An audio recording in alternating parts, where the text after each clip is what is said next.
Welcome to the FBAA's Top Broker Podcast for mortgage brokers looking to take their business to the next level with your host, Joshua Vecchio. Back with us again is Bernard Desmond, a loan market mortgage broker based in Berwick, only broking for 15 months and yet already nominated for over 19 awards. In this episode, we'll look at ways to increase your profitability and boost your dollar value per hour. By the end of it, you're going to know exactly how you can do this and working smarter rather than harder. So let's jump in. Bernard, welcome back to the show. Thank you, Joshua. So one of the things that you're really big on is time. Why is that? Look, time for me, I realized it, the minute I got into starting my own mortgage broking business. It's one valuable resource that you're not going to get back. So if you're working 8 to 10 hours a day, you want to use that wisely. And hence, halfway through, since starting into mortgage broking, I realized that, if I don't manage my time well, it will be gone and I won't know what I've done the whole day. So I'm really ruthless with my time, and I make sure that, every second or every minute or every hour that I'm spending is really producing more value and, bringing in more clients into the business. How do you manage your time? Do you have a time tracking application, or do you have a certain method of looking at where you're spending your time?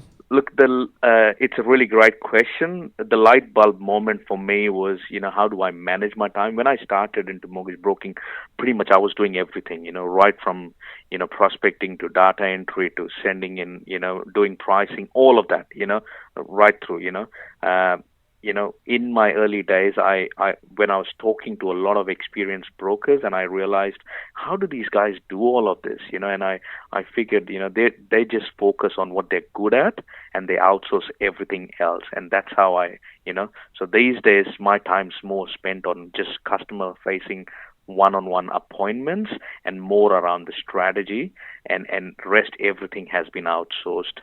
So I don't sit in front of the computer. I'm not data entering into apply online and doing pricing requests or ordering valuations. I've just stopped doing all of that because that's not the best use of my time. What were the challenges when you started outsourcing? It was unknown territory. So, I just, when I first started, I started with someone onshore in Australia. And the minute I started to see, the more I was getting in, the more hours I was getting back in my day because, somebody else was doing all these other tasks for me. And my volume started going up. I realized that, there has to be a better way to do this and bring down the cost. And that's where I outsourced it overseas to Manila. And I've been fortunate that I'm with Loan Market as my aggregator, and they've got that in-house. So they've got staff in Manila who know everything the loan market way. So, and they basically just look after everything, so once the application's gone from, the cover sheet's gone from my end, they just look after it from there on. So Bernard, how do you get the most out of your outsourcing capabilities? Joshua, with outsourcing, over the time I've, had to fine tune it. But, one of the biggest tips that I can give anyone who's thinking of outsourcing or wanting to get the most out of a back office is, you need to know your process in and out. You need to be able to define that very clearly and tell the outsourcing provider what you expect out of them and what their job description is. So in my business, we've really made it clear the Manila service proposition is that they will do all the data entry into our CRM. They'll take that through to apply online, get all the green ticks, issue the lender forms, the compliance documents, and they send it back to my office. Then we check that their work. We make sure that everything's correct and compliant, and then basically we then do everything that's customer facing. Apart from that, your outsourcing can also take away all your low value tasks that you do. Your pricing requests, your ordering, your valuations, calling up the lenders after the loans lodged, and asking for updates. Where if the file's been picked up, if the how the progress is happening with it. So everything that requires time for a broker to pick up the phone and be on hold for 10, 20, 15 minutes, that can be just outsourced, and somebody else can do it for you. But you really need to be very clear on your process as to what you expect the person to do for you. One of the things you've been doing, and I know you've been trialing, is starting to charge your clients. Can you tell me a little bit about this? Look, so I've been now doing mortgage broking for 16 months. So in the beginning, we were not charging anyone. So it was more, just seeing clients, and we would tell our clients we get paid from the lenders.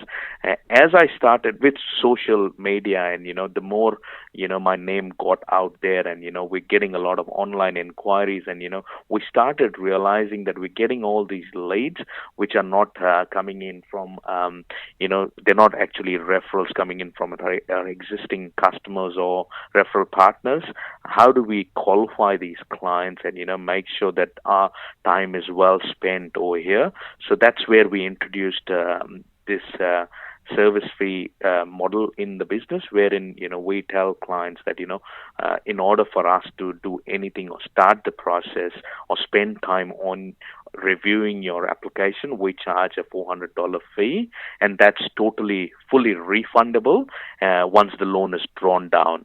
So what that has done is basically everyone who would just call and not give us any commitment and would expect us to just drop everything and do stuff for them because they've found a property which is going to auction in 48 hours, it really stops people just coming in and abusing your time. We know that someone who's going to be paying us $400 is quite committed to the process, and we're happy to take them on board as a client. So I think the average pre-approval conversion in the industry is about 10%. With charging this fee, how has this impacted your conversion rates? Look, Josh, we pride ourselves in the conversion rates that we've got in our business. So by charging a fee, we know that the client's equally committed to the process of buying a property. Someone won't pay a fee or go and pay $400 to get avail of a service if they're not committed to getting or buying a property or getting into the home, taking a loan. So we know when our clients are paying a $400 fee to us, they are equally committed to the process, and we are able to get more approvals moving towards settlement, and we're not just doing pre-approvals and spending our time because the client's not committed at all. One of the things you've said is that, like buying a Gucci bag, all Gucci's and bags essentially feel the same, but the difference is the experience. What experience do you create for your customer? Look, mortgages as such is one of the biggest buying a home is one of the biggest decisions a customer will make in their life, and to be able to buy a house, most consumers will need a home loan. It's kind of a big deal, and for me, I was struggling to come up with how do you package this invisible experience, wherein you've helped someone on achieve something so substantial, and you've played such an important role. And that's where I came up with this idea of personal branding and giving a client a settlement gift, and it just started with an idea, and I started noticing my clients absolutely loved it, and it made them feel special, and it made the whole experience even better that we acknowledged it. And so it's not it's not just about getting a loan. It's about providing a whole experience. How have you made them feel throughout the journey of getting a loan? And final question, what advice would you give yourself if you were to enter the industry once more? What advice would I give myself? Don't do it alone. Someone before you has walked down this path, and ask for help. Surround yourself with good people, and you can't go wrong. Bernard, thanks for being on the show. Thank you, Joshua.